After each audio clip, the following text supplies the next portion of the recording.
اعوذ باللہ من الشیطان الرجیم بسم اللہ الرحمن الرحیم۔ ناظرین و سامعین، آج ہم سمعیز نیوز کے پلیٹ فارم سے ایک اہم ٹاپک پر گفتگو کرنا چاہ رہے ہیں، جس کے لیے آج ہم نے دعوت دی ہے جو اس ٹاپک پر بڑی گرپ بھی رکھتے ہیں اور بڑا نالج بھی ہے ان کے پاس۔ میرے ساتھ آج موجود ہیں پروفیسر عتیق الرحمان صاحب۔ آج کل کے حالات کو اگر دیکھا جائے، ویسے ہم الحمدللہ ایک ایسے مذہب اور ایک ایسے دین سے تعلق رکھتے ہیں جس میں کسی قسم کا کوئی انتشار نہیں، تفاوت نہیں ہے، فرق نہیں ہے، تمام انسانوں کو اس نے آپس میں برابر بنا دیا ہے۔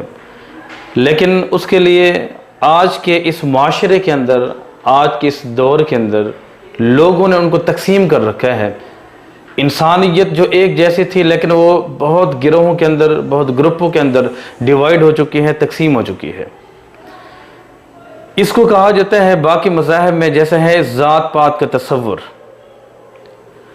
تو ہمارے مذہب اسلام کے اندر اس کا کوئی تصور نہیں ہے۔ لوگوں نے مختلف ذاتوں میں اپنی چیزیں، اپنی انسانیت، سب چیزیں تقسیم کر رکھی ہیں۔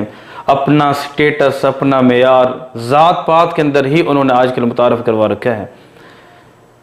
تو اسلام میں اس ذات پات کا تصور کیا ہے، اسلام میں اس کی حقیقت کیا ہے، تو اس کے لیے آج ہم نے دعوت دی ہے پروفیسر عتیق الرحمان صاحب کو، کہ جن کی ایک بڑی گرپ بھی ہے اور آپ کا مطالعہ بھی ہے۔ تو میں ان سے ملتمس ہوں، عتیق الرحمان صاحب سے، کہ سر اس ٹاپک کو قرآن اور حدیث کے لحاظ سے آپ کس تناظر میں دیکھتے ہیں اور آپ اس پر کیا گفتگو کرنا چاہیں گے، جو کہ ہمارا ایک زوال کا سبب بھی ہے۔ محبتیں ختم ہو چکی ہیں، نفرتیں بڑھتی جا رہی ہیں، تو قرآن اور حدیث میں اس کا کیا تصور ملتا ہے، آپ اس پر گفتگو کریں گے۔ بسم اللہ الرحمن الرحیم۔ السلام علیکم۔ جی شکریہ سر، آپ نے، میں سمیز نیوز چینل کی طرف سے مشکور ہوں کہ انہوں نے مجھے اس چینل پر بات کرنے کے لیے مدعو کیا ہے اور موقع دیا ہے، اور اس اہم ٹاپک پر مجھ ناچیز کو بات کرنے کا موقع فراہم کیا ہے۔ تو یقیناً یہ دور حاضر میں ایک بہت اہم مسئلہ ہے جس پر آج ہم بات کرنے جا رہے ہیں، یعنی کہ اسلام میں ذات پات کا تصور اور اس کی حقیقت کیا ہے۔ ہمیں الحمدللہ ہم ایک دنیا کے بہترین مذہب کے پیروکار ہیں، اسلام دنیا کا بہترین مذہب ہے، اور ہمارے نبی پاک صلی اللہ علیہ وسلم سارے انبیاء کے سردار ہیں، اور آپ صلی اللہ علیہ وسلم نے جو ہمیں تعلیمات دی ہیں ان سے ہمیں بہترین طریقے سے زندگی گزارنے کا موقع ملتا ہے۔ تو یہ جو ٹاپک ہم نے آج جس پر بات کرنے جا رہے ہیں، یہ ہمارا ٹاپک ہے اسلام میں ذات پات کا تصور اور اس کی حقیقت۔ تو اس پر میں پہلے تو قرآن کی روشنی میں انشاءاللہ اس پر بات کرنے کی کوشش کروں گا کہ دیکھیں سورۃ حجرات میں اللہ تعالیٰ نے فرمایا ہے کہ یا ایھا الناس انا خلقناکم من ذکر و انثیٰ، اے لوگو ہم نے تمہیں ایک مرد اور ایک عورت سے پیدا کیا ہے۔ بے شک۔ انا اکرم وجعلناکم شعوبا وقبائل لتعارفوا، اور ہم نے تمہاری ذاتیں اور قبیلے بنا دیے تاکہ تمہاری پہچان ہو، تم ایک دوسرے کی پہچان کر سکو۔ بے شک۔ تو اتنی سی بات ہے، انا اکرمکم عند اللہ اتقاکم، تم میں اللہ کے نزدیک سب سے زیادہ عزت والا وہ ہے جو سب سے زیادہ متقی ہے، پرہیزگار ہے۔ تو آخر میں اللہ تعالیٰ نے یہ بھی کہہ دیا۔ آپ دیکھیں کہ اللہ تعالیٰ نے یہاں ہمیں صرف پہچان کے لیے بھیجا ہے تاکہ ایک دوسرے کی پہچان ہو سکے۔ ہم ایک دوسرے کی پہچان کیسے ہوگی؟ قبیلے اور ذاتیں بنا دی۔ اب یہ استعمال ہوتا ہے کہ وہ کہتے ہیں کہ جو یہ شعوباً ہیں، ذاتیں ہیں، یہ اجمیوں کے لیے ہیں، اجمیوں کے لیے ہیں۔ تو اور جو قبائل کا لفظ استعمال ہوا ہے یہ عربوں کے لیے، عربی قبائل تھے ان کے، بنو قریظہ ہو گیا، بنو قریش ہو گئے، بنو امیہ ہو گیا۔ عرب میں سب سے پہلے جو سردار تھے، جو قبیلے جو زیادہ محترم محتشم سمجھے جاتے تھے، ان میں بنو قریش کا قبیلہ ہے، بالکل، جو نبی پسند کا جو خاندان ہے، اور یہ بنو ہاشم کا ہو گئے، تو آپ سب بنو ہاشم سے ہیں نا۔ تو ویسے آپ دیکھیں کہ ان کے لفظی معنی کیا ہیں۔ اب یہاں ہم یہ دیکھتے ہیں کہ یہ دنیا میں بہت سارے کثیر امور ہیں جن پر فخر و تکبر کیا جا سکتا ہے. آپ حسن پر فخر کر سکتے ہیں, آپ دولت مال پر تکبر کر سکتے ہیں, جاہ و جلال پر, دنیا میں آپ کوئی فتح حاصل کریں, آپ کے پاس اچھے محل ہیں, ان پر فخر کر سکتے ہیں. انسان بہت سارے امور پر فخر کر سکتا ہے, لیکن یہ سارے فنا ہونے والی چیزیں ہیں. مال بھی ختم ہو جاتا ہے, حسن و جمال بھی ختم ہو جاتا ہے, دولت بھی نہیں رہتی. لیکن جو سب سے وہ حافظ شیرازی نے خوبصورت کہا تھا رحمۃ اللہ علیہ نے کہ مغرور مش ہو بر مال و جمال خیش, اپنے مال و جمال و حسن پر تو مغرور نہ ہو. کانرا بتب برند و آرا بشب برند, کہ تیرا حسن و جمال جو ہے وہ تو تجھے ایک بیماری کا جھٹکا لگے گا, وہ چلتا جائے گا, اور جتنا مال ہے, تیری دولت ہے, اس کو ایک ڈاکہ لگے گا, ایک رات کو چوری لگے گی, تیرا بال بھی چوری ہو جائے گا. تو یہ چیزیں فخر کرنے کی نہیں. ہاں جو سب سے بڑی چیز ان میں سب سے بڑا بت ہے وہ نسب کا ہے. نسب جو ہے ختم نہیں ہوتا. اب نسب کیا ہے؟ نسب وہ نسبت سے ہے کہ آپ کی کسی دوسرے کے جسم سے نسبت ہے اور اس پر آپ فخر کرتے ہیں. خون کی آپ کی خونی آپ کا کسی تعلق ہے, آپ کسی خون سے ہیں. جس طرح نبی پاک نے فرمایا کہ فاطمہ بضعۃ منی, فاطمہ میرے جگر کا ٹکڑا ہے. حضرت فاطمہ کی مجھ سے نسبت ہے, فخر کی بات ہے کہ حضرت فاطمہ. اور حضرت فاطمہ نے آپ دیکھیں ان کا یہ جو نسب تھا, انہوں نے اس نسب پر اکتفا نہیں کیا کہ میرا نسب نبی پسند سے ہے. آپ رضی اللہ عنہ نے اعمال کیسے کیے, کام کیسے کیے کہ وہ جنت کی خواتین کی سردار قرار پائیں, اور ان کے بیٹوں کے کیا کام ہے وہ دیکھ لیں. کربلا میں امام حسین کا کمال دیکھ لیں. انہوں نے نسب پر فخر نہیں کیا. تو نسب جو ہے اس کی نسبت جسم سے ہے. اب یہ جو ہم دوسری بات اس میں یہ بھی آتی ہے کہ اللہ تعالیٰ نے یہ بھی کہا ہے قرآن پاک میں کہ فیضا نفخ سور, و جب سور پھونکا جائے گا, یوم اذن فلا انصاب لہم, اس دن ان کا کوئی نسب نہیں ہوگا.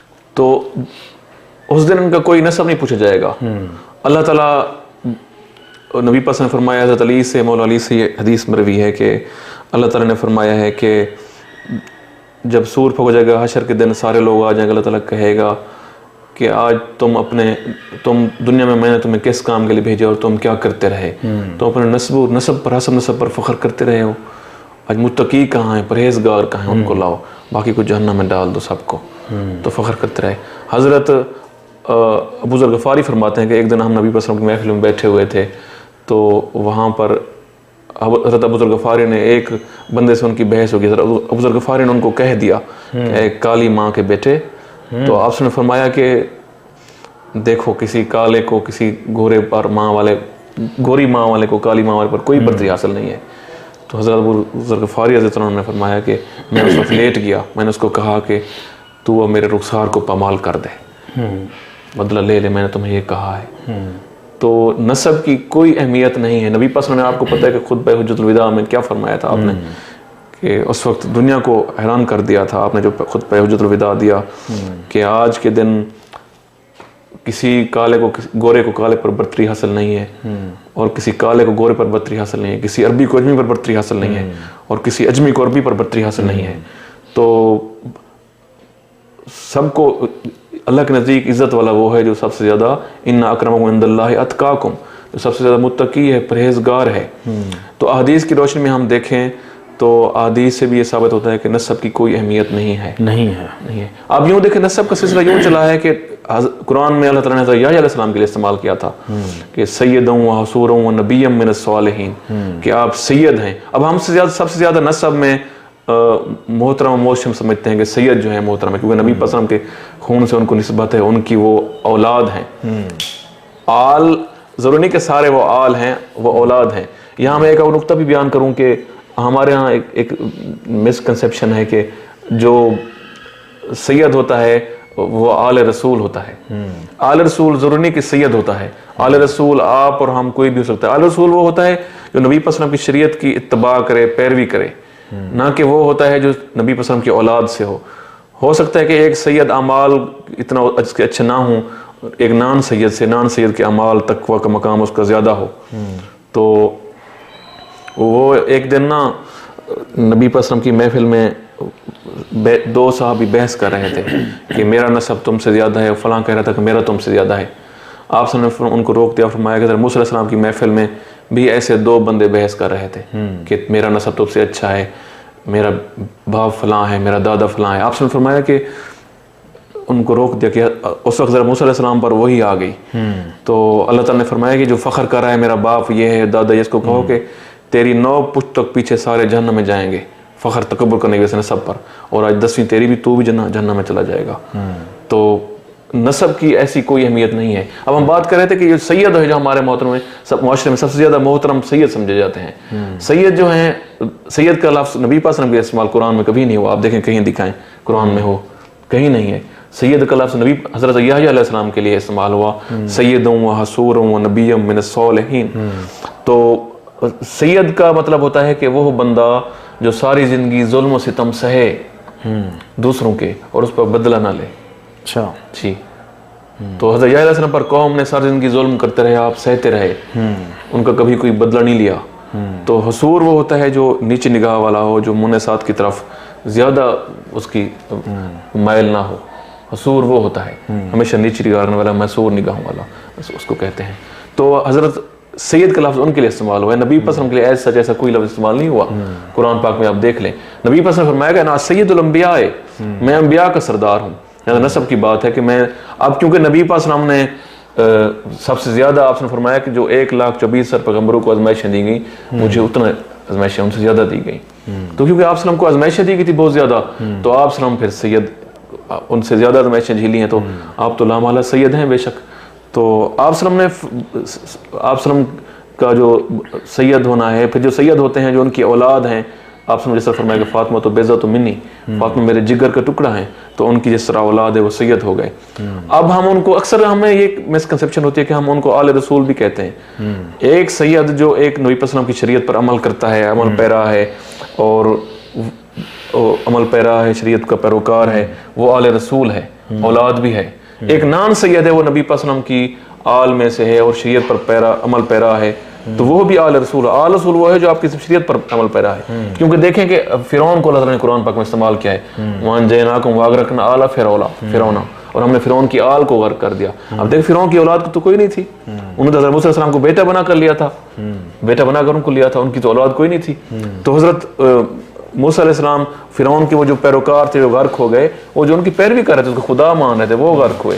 یہاں یہ ثابت ہوا کہ نبی صلی اللہ علیہ وسلم کی جو شریعت کے متبعین ہیں ان کے لیے آل کا استعمال ہوا ہے. وہ اگر زیادہ تقوی رکھتے ہیں، خدا سے ڈرتے ہیں، ان کا مقام تقوی کا زیادہ ہے، تو وہ ان کا مقام سید سے بھی زیادہ ہے جو ایک تقوی نہیں رکھتا. تو نسب کی یہاں کوئی اہمیت نہیں ہوئی. نسب کی کوئی بات آپ دکھائیں کہیں نسب لکھا ہوا ہے کہ سید کا کوئی زیادہ مقام ہے قرآن میں، ایسی کوئی بات نہیں ہے. نسب تو اس لحاظ سے ہے کہ اس کی نسبت ایک اچھے لوگوں سے ہے، جسم کی ایک باڈی کی نسبت ایک کس باڈی سے ہے اس سے نسبت ہے، اور جس باڈی سے نسبت ہے اس پر وہ فخر کریں. نبی پاک سمجھے اس کو نسبت ہے، صاف ظاہر ہے وہ اس لیے فخر کرتے ہیں. پھر آپ وسلم سے تعلق ہے اور وہ اس لیے اعمال بھی اچھے کرتے ہیں. آپ وسلم کی دیکھیں، اہل بیت کرام دیکھیں، صحابہ کی نسبت بھی، ان کے اعمال دیکھ لیں آپ، اس وجہ سے اس کا اثر ہے. تو حدیث کی روشنی مطلب اس میں تو سب یہ تھوڑا ایڈ کروں، اگر سید کے لفظی لحاظ سے جو آپ نے گفتگو کی ہے، جی اب یہ ہے کہ لفظی لحاظ سے تو یہی جیسے آپ نے فرما دیے ہیں، جن کا نسبت، جن کا تعلق آپ صلی اللہ علیہ وسلم کی ذات کے ساتھ ہے، جیسے حضرت امام حسین رضی اللہ تعالیٰ عنہ، امام حسن ہے، حضرت سیدہ کائنات فاطمہ الزہرا رضی اللہ تعالیٰ عنہ ہے. جی. اب ان کی نسبت بھی ہے، اس لحاظ سے وہ تمام دنیا سے افضل ہوئے، اور ساتھ میں ان کے اعمال بھی سب سے افضل ہیں. اب ایک کا تعلق اگر آپ صلی اللہ علیہ وسلم کی ذات کے ساتھ بن گیا ہے، جی وہ اولاد نبی یا آل نبی کہلائیں گے. جی یہ تو ان کو ایک افضلیت ملی ہے. جی. اب اگر کچھ لوگ یہ کہیں کہ ہم صرف اولاد نبی ہیں، جی ہمارے نسبت بن چکی ہے، اعمال کو چھوڑ دیں گے، تو ان کے لیے تو حضرت فاطمہ رضی اللہ تعالیٰ عنہ سے بھی آپ نے گفتگو کی ہے کہ یہ نسبت آپ کو کسی جنت میں نہیں لے کر جائے گی. جی. اعمال جو ہیں وہ آپ کو لے کر جائیں گے. اعمال ہمارے معاشرے میں آپ کو کہنے کا مقصد یہی ہے کہ یہ چیز ہے کہ نسبت کو لے کر لوگ بیٹھ گئے، جی، جس کی وجہ سے ذات پات آگے چل پڑی ہے. جی. نسبت پر فخر کر رہے ہیں لوگ اپنے کہ میں سید ہوں، میں چودھری ہوں، میں جٹ ہوں. اعمال کا ان کے ساتھ کوئی تعلق نہیں، صرف نسبت کو لے کر چل رہے ہیں. جس کی وجہ سے ہمارا معاشرہ تذبذب کا شکار بھی ہے اور بدحالی کا شکار بھی ہے. نسبت اپنے نسب کو دیکھ کر اعمال چھوڑ دیا انہوں نے. بالکل کہ ہم کوئی بڑی چیز اور وہ لوگ ہماری پوجا کریں, اور لوگ پوجا کر بھی رہے ہیں ان کی, آپ دیکھیں تو یہ ہے. صحیح ہے. تو اب یہ دیکھیں ہمارے معاشرے میں یہ نہیں ہے کہ سید جو ہیں, ایک سید ہوتا ہے دوسرا متسید ہوتا ہے, جو جھوٹے سید. آپ دیکھیں ہمارے ہاں یہ جو بہت پرانے آستانے چل رہے ہیں, تو وہ ان کی تحقیق کی جائے تو کتنے ہوئی بھی ہے جہاں تک, تو کتنے متسید نکلے ہیں, جھوٹے سید نکلے ہیں. بالکل. وہ ادم نے کہا تھا نا کہ ہو جو تحقیق شرابی ہو تو توبہ کر لو, شہر کا شہر ڈوبا ہوا ہے میں خانے میں. تو کیا بات ہے. تو اس میں سارے جو متسید بنے ہیں, اب سید جو ہیں وہ کہتے ہیں شاہ صاحب بس ہمارے ہاتھ چومے, ہم کوئی کام نہیں کرتے, میرا بیٹا آئے گا وہ گدی پر بیٹھے گا, عمال چاہے ہمارے ہیں یا نہیں ہیں. تو لوگ بھی اندر تو ان کی تقلید کر رہے ہیں, کرتے جا رہے ہیں, اور عمل کو انہوں نے ترک کر دیا ہے. تو اس لیے جہالت ہے ایک تہ در تہ چڑھی ہوئی ہے معاشرے پر اس کی, تو لوگ اس کو فالو کرتے جا رہے ہیں اور معاشرہ بے اس میں ایسا ہے نا تھی صاحب, کیونکہ جو اولاد نبی ہیں وہ دنیا میں ان سے نسب کسی کا ہو ہی نہیں سکتا. جیسے حضرت حسان بن ثابت نے فرمایا تھا, وَأَحْسَنُ مِنْكَ لَمْ تَرَكَتْ عَيْنِي وَأَجْمَلُ مِنْكَ لَمْ تَلِدِ النِّسَاءُ. سبحان خُلِقْتَ مُبَرَّأً مِنْ كُلِّ عَيْبٍ كَأَنَّكَ قَدْ خُلِقْتَ كَمَا تَشَاءُ. نسب میں, جمال میں, حسن میں اب آپ وسلم سے بڑھ کر کوئی نہیں ہے. جو آپ کی اولاد ہیں, جو سادات ہیں, وہ ہمارے سروں کا تاج ہے, ہماری آنکھوں کا وہ سرمہ ہے, اور ہمارے لیے مقام میں دنیا میں سب سے افضل ترین ہے. کیونکہ ایسا رشتہ دنیا میں کسی کو نہیں ملا. اگر کاش وہی لوگ جو ہیں, چند لوگ جو بھٹکے ہوئے ہیں, اگر وہ اپنی منزل کو, اپنے تعلق کو, اور اپنے اس رشتہ کو, اپنے اس نسبت کو پہچان لیں, اور وہ اعمال بھی وہی کر لیں کہ ہم کن کے اولاد میں سے ہیں, میرے خیال میں معاشرے میں سب سے آئیڈیل وہی لوگ ہوں گے. آپ کو کیا کہنا اس بارے میں؟ جی صحیح بات ہے.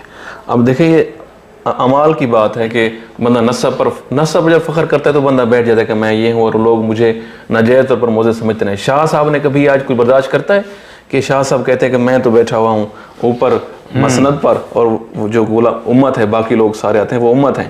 اب یہ بھی کہہ سکتے کہ تم یہ امتی ہے نیچے بیٹھ جائے, وہ امتی ہے اور تو امتی نہیں ہے نبی صلی اللہ علیہ وسلم, کافر ہو گیا. تو پھر تو اگر امتی نہیں ہے نبی صلی اللہ علیہ وسلم کا پھر تو کافر ہو گیا. تو یہ ہے کہ ان کو کبھی برابر بٹھایا ہے. اب نبی صلی اللہ علیہ وسلم نے کیا کیا ہے آپ دیکھیں, آپ وسلم نے تو لوگوں کو جو آتے تھے ان کو اپنے ساتھ بٹھاتے تھے. بے شک, بالکل. اور زمین پر بیٹھ جاتے تھے, آپ نے دکھایا. ایک دن آپ وسلم وہ اپنی وہ رمبی ہوتی ہے نا, آری جوتی سینے والی, وہ لے کر آئے اور اپنی جوتی خود سی. آپ نے یہ مثال دی. ہمارے معاشرے میں کیا ہے کہ فلاں موچی ہے, فلاں نائی ہے, فلاں کمہار ہے, فلاں ترخان ہے, تو وہ اس تفریق ہے. ان کو ہم دیکھتے ہی غرض کی نظر سے ہیں. تو یہ تفریق بنی ہوئی ہے جیسے معاشرے میں انسانیت کی احترام, جو اسلام آیا تھا کہ لوگوں کو عروج دینے کے لیے, جس نے غلاموں کو آقا کے برابر کر دیا, جس نے مساوات کا درس دیا کہ کل المسلمون اخوۃ, جس کو ہمگیر آفاقی جو مذہب ہے, اس کا جو پیغام تھا کہ سارے مسلمان برابر ہیں, تو کالے گورے کو کسی پر کوئی برتری حاصل نہیں ہے. تو اس سے تو پھر خطرے میں پڑ جاتا ہے اسلام کو, دنیا پھر انگلی اٹھاتی ہے.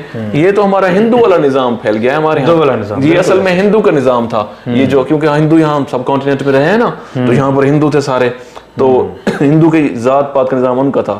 یہ برہمن تھے, ان کے ویش تھے, شودر تھے, کشتری تھے. تو برہمن وہ کہتے ہیں کہ ہمارا برہما جو ہمارا بت ہے بڑا, برہما کے سر سے پیدا ہوئے ہیں.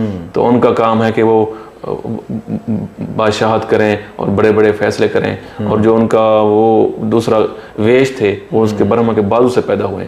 وہ سپاہ گیری ریاست کے دوسرے امور جو بڑے بڑے ہیں وہ چلا رہے ہیں. اور جو دوسرے کشتری ہیں وہ کسان ہیں اور دکاندار ہیں, وہ نظام طرف. جو شودر ہیں وہ کم تر ہیں, اور شودر ان کے برابر نہیں بیٹھ سکتے, ان میں شادی نہیں کر سکتے, ان کے ساتھ کھا نہیں سکتے. جس طرح ان کا تصور ہے کہ ہمارے پاؤں کی پیداوار, وہ کہتے ہیں برہمان کے پاؤں سے پیدا ہوئے شودر جو ہیں. تو وہ جو کشتری تھے وہ اس کی ران سے پیدا ہوئے. اسی طرح جو برہمان اس کے سر سے پیدا ہوئے, اور ویش اس کے بازو سے پیدا ہوئے. اب یہ کتنی جسٹیفائی ہو سکتی ہیں باتیں؟ تو یہ جہالت ہے. ہم بھی اس طرح, اب ان کی 4 ذات سے انہوں نے اپنی دوسری پھر سب کاسٹ 3000 نکالی جی, ان سے پھر سیکنڈری کاسٹ نکالی ہندو نے, اور ذات پات میں معاشرہ وہ تقسیم ہو گیا ہے. اب کیونکہ ہم اس معاشرے میں حصہ رہے ہیں, ہم نے بھی بہت ساری ذات پات بنا دیے ہیں.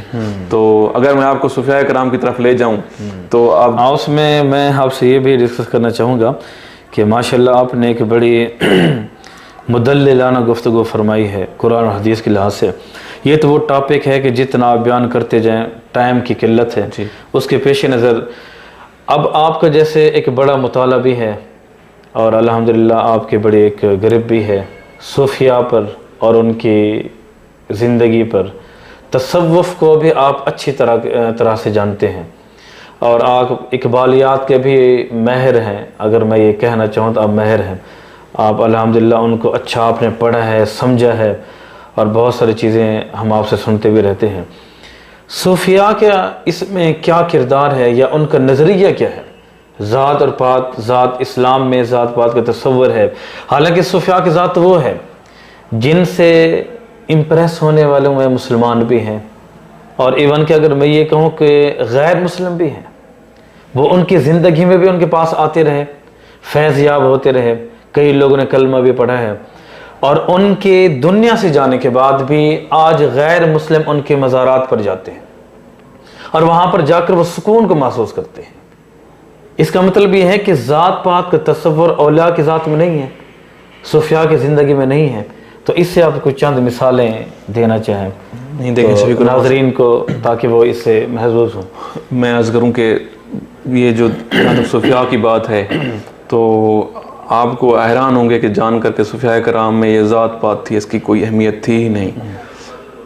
حضرت اب کشف المحجوب میں پڑھے نا، داتا گنج بخش لکھتے ہیں سید امیر کلال حضرت عبدالقادر جیلانی رحمۃ اللہ کے مشائخ میں سے تھے، کبائر اولیاء کرام میں سے تھے، ان کا ذکر ہے۔ امیر کلال، کلال فارسی میں کہتے ہیں کمہار کو جو برتن بناتا ہے، سید بھی تھے آپ اور پیشے کے لحاظ سے برتن کمہار کا کام کرتے تھے، تو ان کو پیش کیا ہے بڑے کشف المحجوب میں کبائر اولیاء کرام میں ان کا نام آیا ہوا ہے۔ سید امیر کلال حضرت عبدالقادر جیلانی رحمۃ اللہ کے مشائخ میں سے تھے جی۔ تو کلال کمہار کا کام کرتے تھے، محنت مزدوری کرتے تھے۔ آپ اسلام کہتے ہیں کہ القاسب حبیب اللہ، محنت کرنے والا اللہ کا دوست ہے، تو ہمارے ہاں تو اس کو نظر انداز کر دیتے ہیں، یہ تو اس میں عظمت ہے محنت میں، تو وہ کمہار انہوں نے کوئی اعتراض نہیں کیا اس کو ظاہر کرنے میں۔ اور حمدون کسار رحمۃ اللہ علیہ، کسار تیلی کو کہتے ہیں، جو تیل بناتے ہیں یہ ان کو کہتے ہیں حمدون کسار۔ حضرت ابوبکر حداد، وہ بھی آپ کشف المحجوب میں داتا گنج میں لکھا ہوا ہے اس میں، بے شک دیکھیں آپ، حداد کہتے ہیں لوہار کو، آپ لوہے کا کام کرتے تھے۔ تو حضرت ادریس علیہ السلام دیکھو بڑھئی کا کام کرتے تھے، ترخان کا کام کرتے تھے۔ تو صوفیاء کرام میں آپ دیکھیں کہ اس کی کوئی تمیز نہیں ہے۔ اب میں آپ کو لے آؤں ادھر ہمارے سب کانٹیننٹ کے صوفیاء کرام کی طرف، ادھر لے آؤں تو آپ حضرت بلے شاہ کو دیکھ لیں، پنجاب کے بہت بڑے صوفی شاعر ہیں، پنجابی کے بڑے شاعر، سریکی کے پنجابی کے بڑے شاعر۔ تو قصور میں آپ کا مزار ہے، آپ نے کہا بھی تھا کہ حضرت آپ کے مرشد تھے حضرت عنایت قادری،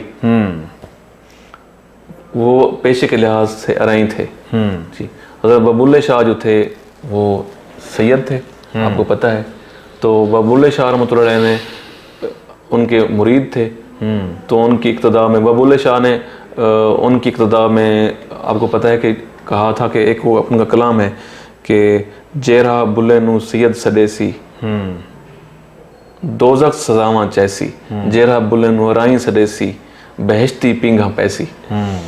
ان کے وہ کہتے ہیں کہ میں سید تھے اور مرشد ارائیں تھے، نسبت یہ ہو گئی تھی کہ ذات پات میں سید کی وہ کہتے ہیں کوئی اہمیت نہیں ہے، سید ایز سچ کوئی مقدس چیز نہیں ہے، کہ امال کا نام نہیں اچھے کا، کوئی اس کی نسبت نبی پاک صلی اللہ علیہ وسلم سے آپ نسبت ظاہر کرتے ہیں تو پھخر کرتے ہیں اور امال چھوڑ دیتے ہیں، پھر بھی آپ سے وہ بندہ اچھا ہے جس کو آپ نائی کہتے ہیں، کیا پتہ کال کلاں وہ اللہ کی بارگاہ میں وہ جنت میں مقرب بن جائے اور سید صاحب پیچھے ہاتھ ملتے رہ جائیں۔ تو ایسے ہے وہ بلے شاہ کا مزید وہ کہتے ہیں کہ آپ نے یہاں تک بہت لوگ ذات پات پر بات کرتے رہے تو بابولے شاہ نے آ کے ایک شعر میں اس کو بند کر دیا، حسن نسب کی ساری بات۔ بابولے شاہ فرماتے ہیں کہ بندے دی ذات رب بلیا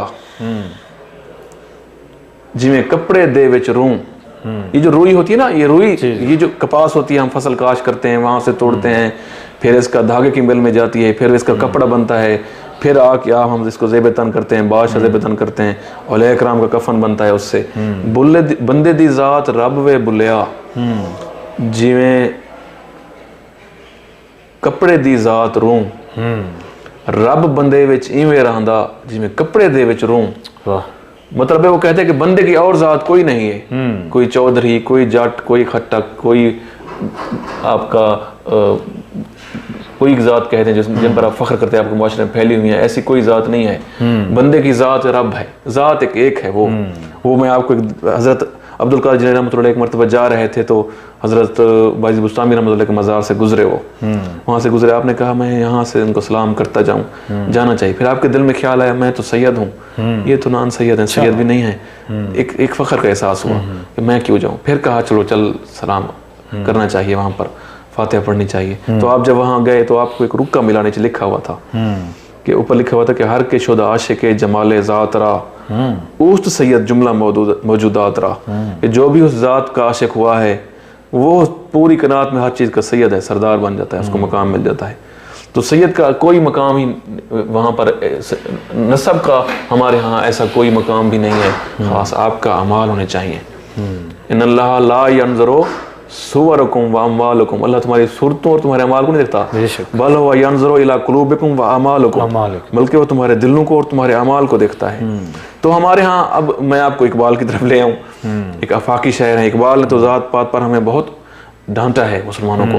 اب دیکھیں فرقہ بندی ہے تو کہیں ذاتیں ہیں، کہ یہی زمانے میں پنپنے کی باتیں ہیں، یوں تو سید بھی ہو، مرزا بھی ہو، افغان بھی ہو، تم سبھی کچھ ہو، یہ تو بتاؤ مسلمان بھی ہو. تو اقبال رحمۃ اللہ علیہ نے ذات پات اور مسلمانوں کو بہت غصہ ہے کہ ایک ہی صف میں کھڑے ہو گئے، محمود و ایاس، نہ کوئی بندہ رہا نہ کوئی بندہ نواز، بتان رنگ و خوں کو توڑ کر وحدت میں گم ہو جا، نہ تو رانی رہے باقی، نہ ایرانی نہ افغانی.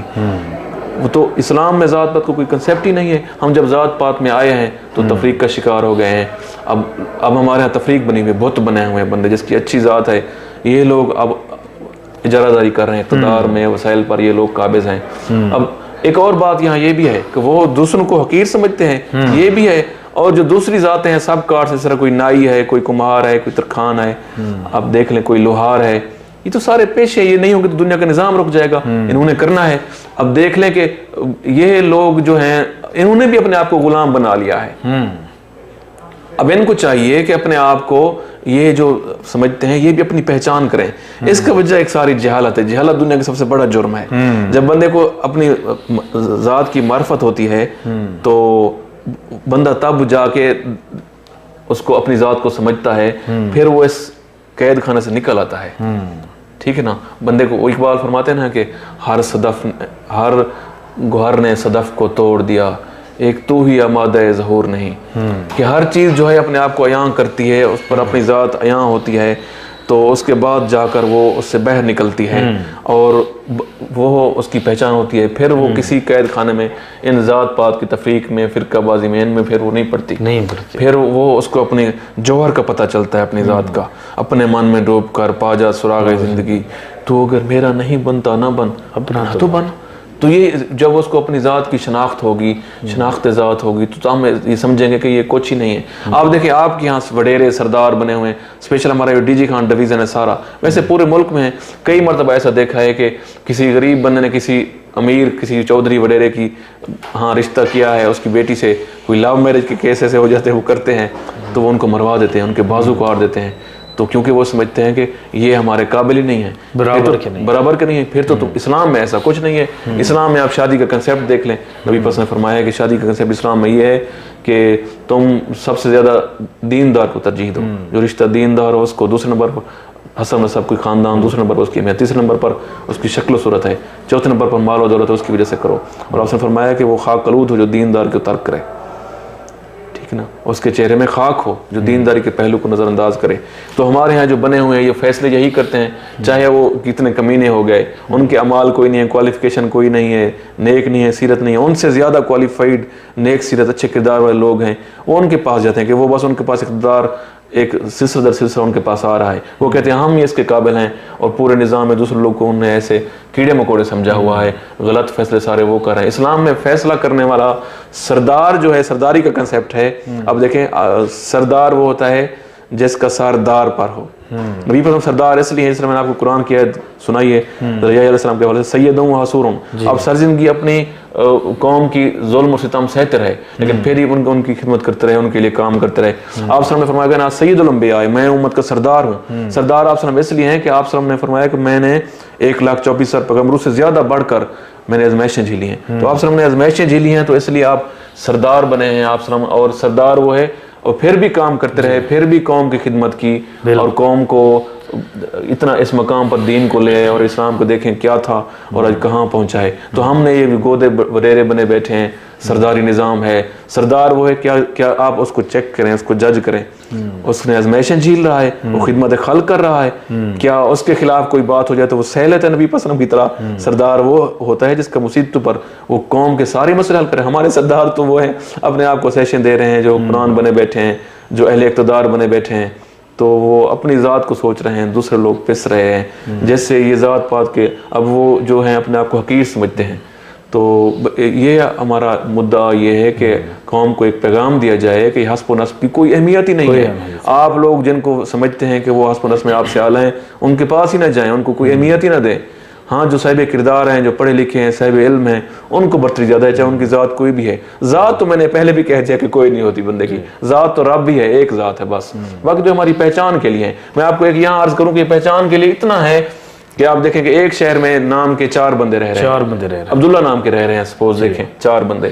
تو وہ کوئی بندہ پوچھے گا کہ ہم نے عبداللہ سے ملنا ہے, ایک شہر میں کوئی اجنبی آئے, اس سے پوچھے آپ نے کس عبداللہ سے ملنا ہے, وہ کہے گا کہ میں نے عبداللہ صاحب جٹ ہیں, چودھری ہیں, عبداللہ صاحب بلوچ ہیں, عبداللہ صاحب پٹھان ہیں. اب ان کی ذات 4 ذاتیں ہیں, تو آپ کہہ دیں مجھے عبداللہ پٹھان جو ہے اس سے ملنا ہے, تو وہ پتہ چلے گا اچھا عبداللہ پٹھان یہ ہے. اتنا ہی پہچان ہے اس میں. کوئی اب دیکھیں پٹھان کو اہمیت ہے, کوئی کسی مغل کو اہمیت ہے, کسی بٹ کو اہمیت ہے, کہاں لکھا ہوا ہے یہ اس کا معنی معتبر ہے یا اس کو برتری حاصل ہے, وہ عہدے اقتدار حاصل کرے گا. تو یہ ہمارے ایک ذہن کا تعلیم کو چاہیے کہ ہم اس بت کو توڑیں, اہل علم کو چاہیے, اور آپ جن کو پتہ ہے اس کو پھیلائیں. تو یہاں تک کہ سید کی بھی کوئی اہمیت نہیں ہے, اگر وہ کوئی نیک عمل اچھا نہیں کرتا تو اس کا بھی کوئی نسب نہیں ہے. تو یہ اسلام نے تقوی کا مقام دیا ہے, جس کو اہل علم ہیں, تقوی ہیں, پرہیزگار ہیں, ان کی زیادہ اہمیت ہے, عزت دار سب سے زیادہ وہ ہیں. تو شکریہ آپ نے اس خوبصورت ٹاپک پر ہم نے بات کی ہے. ماشاءاللہ ناظرین, آپ نے اسلام میں ذات پات کا تصور اور حقیقت کیا ہے بزبان عتیق الرحمان صاحب سنا ہے, جو ایک مدللانہ پر مغز گفتگو تھی. الحمدللہ آپ بھی اس کو سن کر محظوظ ہوں گے. ہمارے تصورات بدل چکے ہیں, ہمارے ذہن بدل چکے ہیں, ورنہ قرآن حدیث وہی ہیں, صوفیاء کی تعلیمات وہی ہیں. اگر ہم ان کو آج بھی اٹھا کر دیکھیں تو کہیں پر انسانیت سے نفرت نہیں ہے, لوگوں سے نفرت نہیں ہے. ہمارا تو وہ مذہب ہے اور ایک خوبصورت دین ہے جس میں غیر مسلم بھی آتے ہیں, اس کو بھی سینے سے لگا لیا گیا, دشمن آتے ہیں ان کو بھی سینے سے لگا لیا گیا ہے.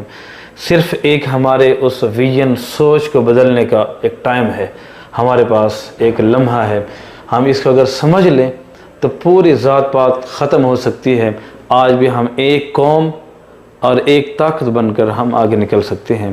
بہت شکریہ سر عتیق الرحمان صاحب, آپ نے بڑا قیمتی ٹائم نکالا ہے اور ہمارے ناظرین کو ایک بڑی مدللانہ گفتگو آپ نے بتائی ہے. اللہ تعالیٰ آپ کا ہمیں ناصر ہو. السلام علیکم ورحمۃ اللہ.